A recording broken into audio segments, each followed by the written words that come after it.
കുറച്ച് ചോദ്യങ്ങളേ ഉള്ളൂ. അതുകൊണ്ട് പക്ഷെ അദ്ദേഹം ഒരുപാട് ചോദ്യങ്ങൾ തരുന്നുണ്ട്. ഒന്ന്, പിന്നോക്കക്കാരനായ വ്യാസൻ അദ്ദേഹം വീണ്ടും പറയുന്നുണ്ട്, ഈ വ്യാസൻ എന്ന് പറഞ്ഞാൽ വ്യസിക്കുന്ന ആളെന്നുള്ള അർത്ഥമേ ഉള്ളൂ, അതായത് ചമയ്ക്കുന്ന ആൾ. ഇപ്പൊ വ്യാസനാണ് മഹാഭാരതം എഴുതിയെങ്കിൽ, അല്ലെങ്കിൽ ആയിരക്കണക്കിന് വർഷം നീളുന്ന പുരാണങ്ങൾ എഴുതിയെങ്കിൽ അദ്ദേഹം ഒരു 10,000-2000 വർഷം അങ്ങനെ കുറഞ്ഞ ജീവിച്ചിരിക്കേണ്ടി വരും. ഇപ്പൊ സാധാരണ നിങ്ങളുടെ വീട്ടില് പോസ്റ്റ്മാൻ കത്ത് കൊണ്ടുവരുന്നു, നിങ്ങളുടെ അച്ഛന് പോസ്റ്റ്മാൻ കത്ത് കൊണ്ട് കൊടുത്തു, നിങ്ങളുടെ മുത്തച്ഛന് പോസ്റ്റ്മാൻ കത്ത് കൊണ്ട് കൊടുത്തു. പോസ്റ്റ്മാൻ കത്ത് കൊണ്ട് കൊടുത്തു എന്നേ അർത്ഥമുള്ളൂ. അതെല്ലാം ഒരു പോസ്റ്റ്മാൻ അല്ല. വ്യസിക്കുന്ന ആളാരോ അതാണ് ഈ വ്യാസൻ. അല്ലാതെ മുക്കുവ സ്ത്രീയുടെ മകനായ വ്യാസൻ എന്നുള്ള അർത്ഥത്തിൽ വീണ്ടും വീണ്ടും ഇത് പറഞ്ഞുകൊണ്ടിരിക്കുന്നത് എന്താണെന്ന് എനിക്ക് മനസ്സിലാവുന്നു. ഇനി മറ്റേ അദ്ദേഹം പറഞ്ഞത്, ഈ വേദങ്ങളെക്കുറിച്ചും മറ്റു കാര്യങ്ങളെക്കുറിച്ചൊന്നും ഞങ്ങളൊന്നും പറഞ്ഞില്ല, ഞാനൊന്നും പറഞ്ഞില്ല, ഞാൻ കോൺസ്റ്റിറ്റ്യൂഷണാലിറ്റി മാത്രമാണ് പറഞ്ഞത്. ഒന്ന്, രാഹുൽ മനസ്സിലാക്കുന്നത്, ഈ വേദങ്ങളുടെ കാലഘട്ടത്തിൽ പശുവിനെ കൊന്നോ ചവിട്ടിയോ എന്നുള്ളതൊന്നും നമ്മളിവിടെ പറയുന്നില്ല. ഇതാരാ പറയുന്നത്? പണ്ട് മുതലേ ഞങ്ങൾക്ക് ഇത് പാടില്ലായിരുന്നു, നിങ്ങൾ അത് നോക്കൂ ഇത് നോക്കൂ എന്ന് പറഞ്ഞുകൊണ്ട് വരുമ്പോൾ മാത്രമാണ് ഇപ്പൊ ഝാ എഴുതിയ പുസ്തകം ദ മിത്ത് ഓഫ് എ കോളി കൗ, അതിനകത്ത് എത്രയോ ഉദാഹരണങ്ങൾ ബൃഹദാരണ്യോപനിഷത്തിൽ നിന്ന്, മനുസ്മൃതിയിൽ നിന്ന്, പരാശര സംഹിതയിൽ നിന്ന്, ഋഗ്വേദത്തിൽ നിന്ന്, ഈ വേദങ്ങളിൽ നിന്നും ഉപനിഷത്തുകളിൽ നിന്നും സംഹിതകളിൽ നിന്നും ഒരുപാട് വരികൾ ഉദ്ധരിച്ചുകൊണ്ട് ബ്രാഹ്മണൻ ഇവിടെ മാംസം കഴിച്ചിരുന്നുവെന്നും യാഗം മൃഗബലി എന്ന് പറയുന്ന ഇവിടുത്തെ കൾച്ചറായിരുന്നുവെന്നും എല്ലാം അദ്ദേഹം സമർപ്പിക്കുന്നുണ്ട്. നമ്മൾ എന്തുകൊണ്ടാണ് ഇത് പറയുന്നത്? നിങ്ങൾ സംസ്കാരവും ഭൂതകാലവും ഒക്കെ ഉദ്ധരിച്ചുകൊണ്ട് വന്ന് അന്ന് അങ്ങനെ ആയിരുന്നു, അതുകൊണ്ട് ഇന്നും വേണം എന്ന് പറയുന്നത് കൊണ്ട് മാത്രമാണ് നമ്മൾ തിരിച്ച് അന്നും അങ്ങനെ ആയിരുന്നില്ല എന്ന് പറയുന്നത്. ഓക്കെ, ഇനി അടുത്തത് സെന്റിമെന്റ്സ്. ഇദ്ദേഹം വീണ്ടും സെന്റിമെന്റ്സിന്റെ കാര്യം പറയുന്നു. ഈ സെന്റിമെന്റ്സ് ഹിന്ദുക്കൾക്ക് തീവ്ര ഹിന്ദുക്കൾ. എന്താണ് തീവ്ര ഹിന്ദുക്കൾ? അല്ല, നേർപ്പിച്ച ഹിന്ദു, എന്തൊരു ഹിന്ദു അല്ല ആയിക്കോട്ടെ, നിങ്ങൾക്ക് പശുവിനെ കഴിക്കണ്ട, പൊന്നു സുഹൃത്തെ, നിങ്ങൾ കഴിക്കണ്ട, നിങ്ങൾക്ക് പശു ദേവനാണ്, ആയിക്കോട്ടെ, ദേവനാ, നിങ്ങൾ തൊഴുകയോ പ്രാർത്ഥിക്കുകയോ എന്ത് വേണേലും ചെയ്തോളൂ, നിങ്ങൾക്കല്ലേ കുഴപ്പം. മറ്റൊരാൾ കഴിക്കണ്ട എന്ന് പറയുന്നതിന്റെ അന്തസ്സത്തെ എന്താ? അതായത് ഇപ്പൊ നിങ്ങളുടെ സഹോദരിയെ നിങ്ങൾ സഹോദരിയായിട്ട് കണ്ടോളൂ. നിങ്ങൾ ഇതേ അഭിപ്രായം തന്നെ നിങ്ങളുടെ അളിയനോട് പറഞ്ഞാൽ എങ്ങനെ ഇരിക്കും? ഒരു സെന്റിമെന്റ്സിനൊരു ഓക്കെ, അദ്ദേഹത്തിന് മനസ്സിലായിട്ടുണ്ടാവും ഞാൻ കരുതുന്നു. ഇനി ബീഫ് എക്സ്പോർട്ടിന്റെ കാര്യം,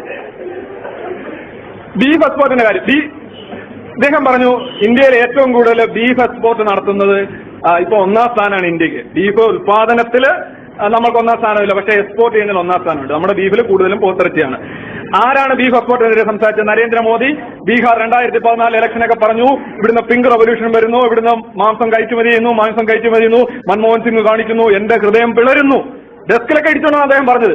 എന്താ സംഭവിച്ചത്? 2 കാര്യങ്ങൾ ഞാൻ പറയാം. നരേന്ദ്രമോദി ഗുജറാത്തിലെ മുഖ്യമന്ത്രിയായിരുന്ന കാലഘട്ടത്തില് അവിടെ നിന്നുള്ള ബീഫ് എക്സ്പോർട്ട് 2 ഇരട്ടിയിലധികം വർദ്ധിച്ചു. 1.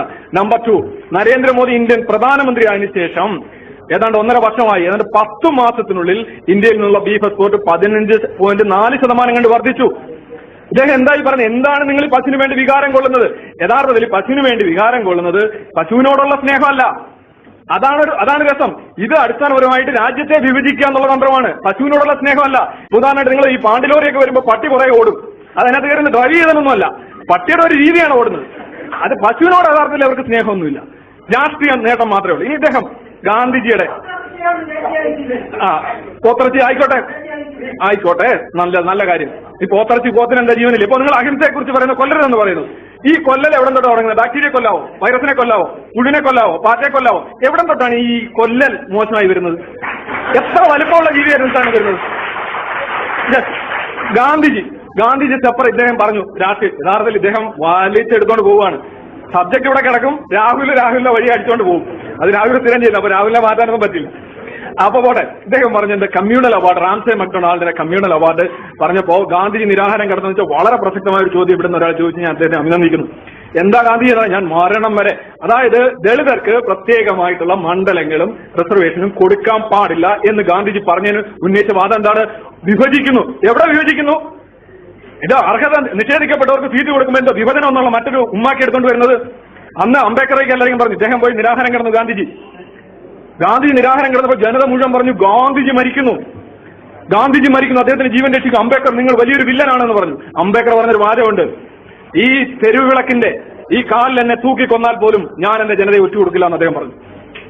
ഇന്നും ഇവിടുത്തെ ദളിതർക്ക് ഒന്ന് ആലോചിച്ച് നോക്ക്, ഗാന്ധിജി എല്ലാം ഞങ്ങളുടെ കൂടെ കൂടിക്കൂ, ഞങ്ങളെല്ലാം തരാം എന്ന് പറഞ്ഞു പോയിരുന്നെങ്കിൽ ഇന്ന് ആലോചിച്ച് ഇപ്പൊ ഒരു ദളിതർക്ക് സീറ്റ് കിട്ടുന്ന എവിടെയാണ് ദളിതർ നിൽക്കുന്നത്?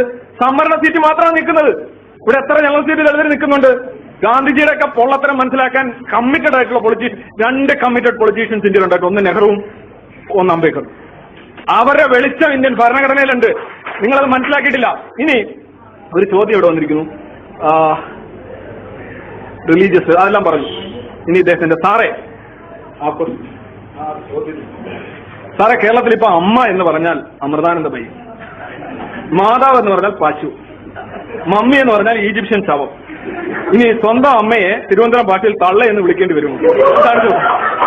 ഇതാണ് ചോദ്യം. എനിക്കറിയില്ല ആരാ എഴുതിയെന്ന്. പക്ഷെ ഞാൻ ഇന്നലെ മെനിയാൻ പ്രസിദ്ധീകരിച്ച പുസ്തകത്തില് ഞാൻ ആദ്യത്തെ വരി ഇതുമായിട്ടൊന്ന് ഒത്തുപോകുന്നു.